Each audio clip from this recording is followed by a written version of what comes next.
সেদিন ছিল আমার একটা ব্রাইডাল বুকিং, সাথে দুটো পার্টির মেকআপ। তো হাই এভরিওয়ান, তো তোমরা সবাই কেমন আছো? আশা করছি ভালো আছো। আমিও খুব ভালো আছি। Welcome back to my another video. আমার নতুন একটি ভিডিওতে তোমাদের অনেক অনেক স্বাগত। তো ব্রাইডের বাড়িতে যাওয়ার সাথে সাথে এতগুলো মিষ্টি আর জল এগুলো দিয়ে আমাকে বসায়, যেগুলো মাত্র খাবার খেয়ে উঠে বাড়ি থেকে গেছি, খাওয়া সম্ভব নয়। এই যে ছোচা, এদের পাড়াতেই যেহেতু আমার ছিল কাজটা, তো এই চলে এসছে, এই ছোচা খেয়েছে। ও একটা দুটো খেয়েছে, আমিও খাইনি, ও একটা দুটো খেয়েছে, আর ছিল ওগুলো। আর ওদের পাড়াতেও ছিল, প্লাস ওরও সেদিন ক্যামেরার কাজ ছিল ওখানে। তো প্রথমটা ছিল আমার ব্রাইডের বোন, ওর পার্টি মেকআপ করার পর আমি ব্রাইডকে রেডি করি। তো ব্রাইডকে রেডি করতে বসতে বসতে আমার অনেক লেট হয়ে গেছিলো, কারণ ও দুটো বোনকে আগে রেডি করে দিতে বলেছিল। তো এটা ছিল আমার মুসলিম ব্রাইড।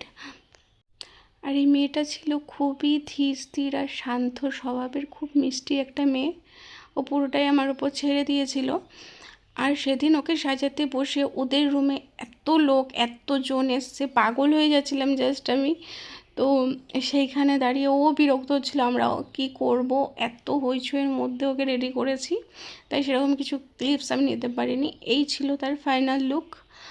তো কেমন হয়েছে অবশ্যই তোমরা জানাবে। এত ভিড়, এত লোকজনের মধ্যে যেটুকু পেরেছি আমি করেছি। তো ওর তো খুব পছন্দ হয়েছিল। তোমাদের থেকে কেমন লাগলো অবশ্যই কমেন্ট করে জানাবে। তো সবশেষে দেখো ওর টিজের কাছে কত ভিড় ছিল। তো আজকের মতো ভিডিওটা এতটুকুই, আবার দেখা হবে নেক্সট কোনো একটি ভিডিওতে। ততক্ষণ সবাই ভালো থাকবে, সুস্থ থাকবে, টাটা। দেখো ওকে দেখাই যাচ্ছে না, আর ওকে এত মিষ্টি লাগছিলো যে বলার বাইরে। তো টাটা সবাইকে।